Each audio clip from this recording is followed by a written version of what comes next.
Frères et sœurs bien-aimés, nous sommes rassemblés en église ce matin pour célébrer l'Eucharistie, source et sommet de toute vie chrétienne.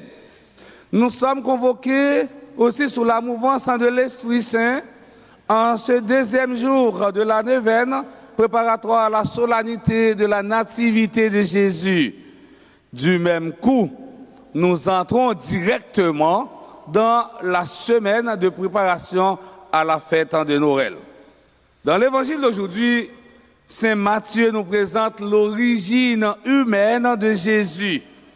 Le Nouveau Testament commence comme l'Ancien Testament, par la question de l'origine.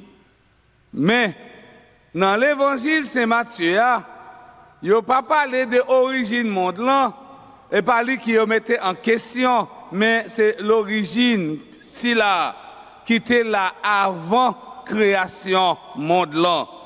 Nous devons mentionner que chaque évangéliste présentait Jésus sous un aspect différent. Et parmi 4 évangélistes, seulement Luc et Matthieu qui présentaient race Jésus-Christ petit David là. Saint Matthieu, dans façon parle, il présentait généalogie Jésus pendant lui-même l'utiliser une méthode descendante.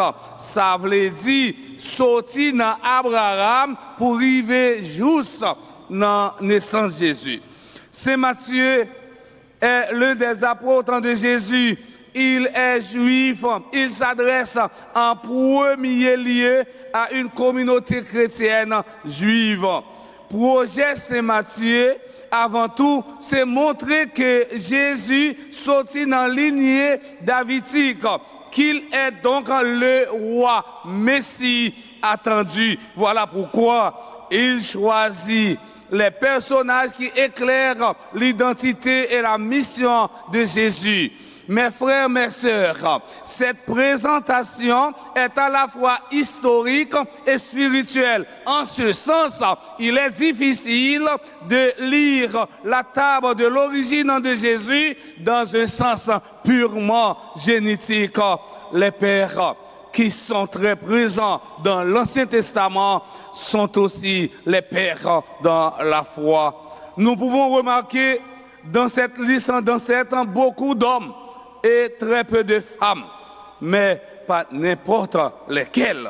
Cette liste retrace les grandes étapes de l'histoire de la Bible.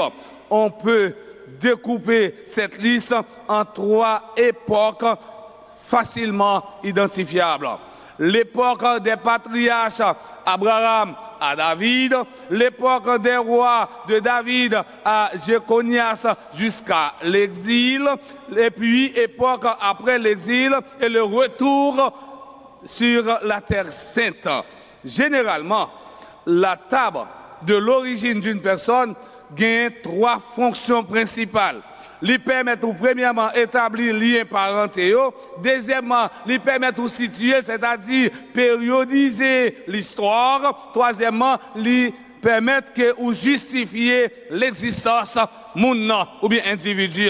En ce sens, l'évangile d'aujourd'hui nous permet d'abord d'établir les liens de parenté de Jésus, ensuite de périodiser l'histoire et enfin justifier l'existence de Jésus. Pour que Jésus, c'est pas un coup d'éclair qui calait, Jésus sorti dans une race.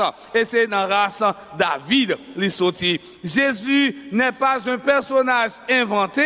Cette liste de race fait de Jésus un membre authentique du peuple d'Israël.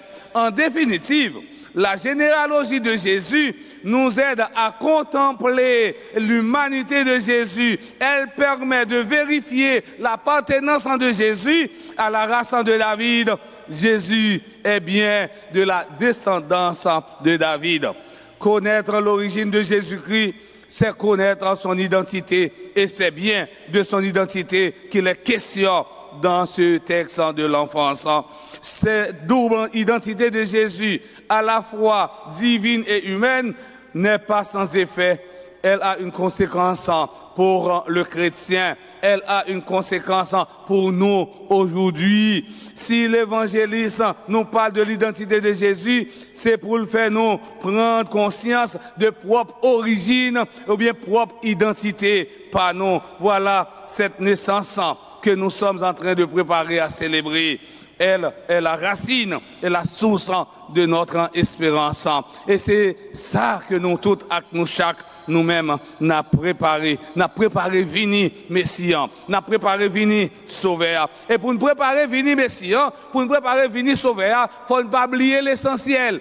Oublier l'essentiel, c'est arriver préparer fête là en dehors, eh bien, de propre conscience par nous comme chrétiens. Faut que nous préparions intérieurement. Et c'est ça que je dis, temps l'avant, c'est un temps de préparation, un temps de prière, un temps de partage et un temps, eh bien, côté que nous dit c'est réconciliation.